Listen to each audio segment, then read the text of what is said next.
नमस्कार। मैं हूं महेंद्र सिंह और आप देख रहे हैं द इंटरव्यू टाइम्स।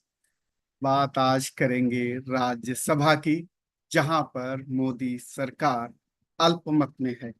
अब ऐसे में सवाल उठता है कि क्या अल्पमत में होते हुए मोदी सरकार राज्यसभा में बिल पास करा पाएगी?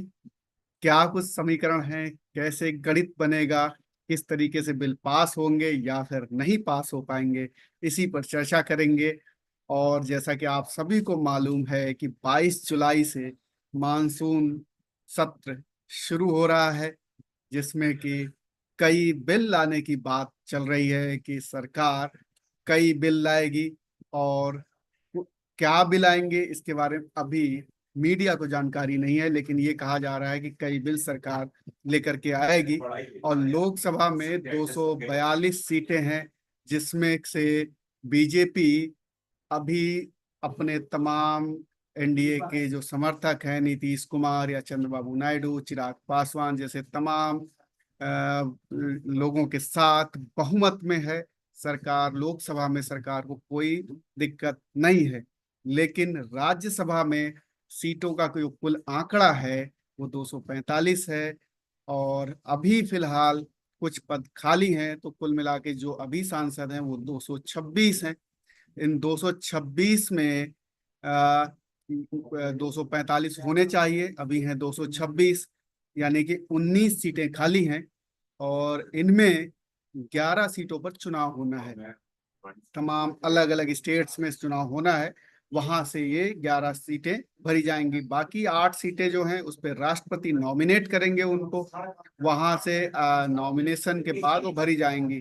4 सीटें जम्मू कश्मीर की हैं, तो 4 सीटें जो जम्मू कश्मीर की हैं उनमें भी अभी चुनाव होने नहीं है, क्योंकि वहां पर अभी विधानसभा के चुनाव नहीं हुए हैं, तो वहां से चुन के आने वाली नहीं। इस लिहाज से टोटल जो है 226 सदस्यों वाली राज्यसभा में बहुमत का आंकड़ा 114 का होता है।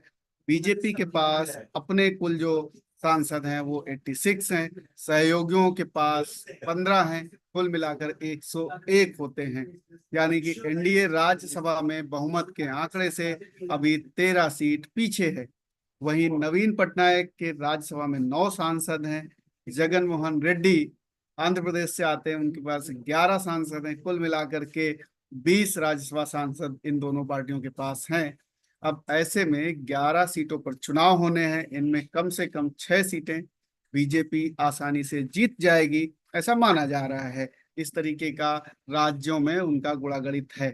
बाकी जो 4 नॉमिनेशन होने हैं वो भी बीजेपी के पक्ष में ही जाएंगे, क्योंकि वो राष्ट्रपति को नॉमिनेट करने होते हैं, और जो सरकार लोगों को चुन के नॉमिनेट करके भेजती है, यानी कि जो लिस्ट भेजती है उसी से वो नॉमिनेट राष्ट्रपति करते हैं।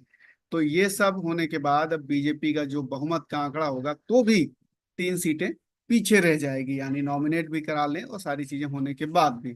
लेकिन यहाँ तक पहुंचने के लिए, इतनी सीटें पहुंचने के लिए अभी बीजेपी को काफी इंतजार करना पड़ेगा। क्यों इंतजार करना पड़ेगा? क्योंकि 11 सीटों पर चुनाव की कोई अभी घोषणा हुई नहीं है, और जो 4 सीटें राष्ट्रपति को नॉमिनेट करनी है उनकी भी अभी कोई तारीख आई ऐसी है नहीं। तो अभी ये 15 सीटें, अभी इनमें चुनाव हो नहीं रहा है। अब कांग्रेस की स्थिति देखते हैं। कांग्रेस की राज्यसभा में 26 सीटें हैं, बहुत कम सीटें हैं, लेकिन इंडिया ब्लॉक के साथियों के साथ अगर जोड़ दें तो ये आंकड़ा 90 के पार पहुंच रहा है। तो 90 सीटें इंडिया ब्लॉक के पास हैं। बीजू जनता दल और वाईएसआरसीपी यानी जगन मोहन रेड्डी बीजेपी के खिलाफ हैं, क्योंकि इन दोनों को बीजेपी ने अपदस्थ किया है इनके राज्यों में। जगन मोहन रेड्डी आंध्र प्रदेश हारे हैं, और उड़ीसा भी बीजेपी जीत गई है। तो अब रही बात कि ये मोदी का साथ देंगे, ऐसा लगता नहीं है राज्यसभा में। ये दोनों नेता मोदी का साथ देने वाले नहीं हैं। तो अब सवाल उठता है कि क्या ये कांग्रेस का साथ देंगे? उस पर भी अभी तक कुछ साफ है नहीं, लेकिन मुद्दों के आधारित, यानी जो बिल आएंगे उसके आधार पर ये दोनों डिसाइड कर सकते हैं। अब चुनाव और नॉमिनेशन के बाद जो राज्यसभा का आंकड़ा पहुंचेगा वो 241 ही होगा। और जम्मू कश्मीर के जो 4 हैं वो तो अभी चुने जाएंगे नहीं। तो कुल जो आंकड़ा ये राज्यसभा का, अगर चुनाव हो जाए, नॉमिनेट हो जाए, वो सारी चीजें अभी जो मौजूदा तौर पे अभी भी अल्पमत में ही है मोदी सरकार राज्यसभा में। अगर ये चुनाव हो जाते हैं, नॉमिनेट हो जाते हैं, उसके बाद क्या होगा, एक 241 ही पहुंचेगा टोटल नंबर, क्योंकि जम्मू कश्मीर से जो 4 सांसद चुने जाने हैं, वो 4 अभी आएंगे नहीं चुन करके, जब तक वहां पर विधानसभा के चुनाव होंगे नहीं। ऐसे में बहुमत का आंकड़ा 121 हो जाएगा, यानी 241 होंगी टोटल सीटें, तो उसमें बहुमत 121 का हो जाएगा।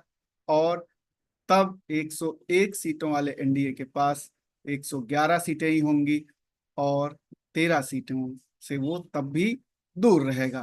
तो इस प्रकार से अगर चुनाव भी हो जाते हैं, नॉमिनेशन भी हो जाता है, तो भी 13 सीटें कम रहेंगी। 13 का आंकड़ा ये काफी भारी पड़ेगा राज्यसभा में मोदी सरकार के लिए। अब 22 जुलाई को जो मानसून सत्र शुरू हो रहा है, उसमें बीजेपी कौन कौन से बिल लेकर के आती है ये तो अभी पता नहीं है, लेकिन जो बिल लाएगी उसमें क्या वो बिल पास करा पाएगी, किस तरीके से पास कराएगी, और किसका किसका सहयोग मिलेगा।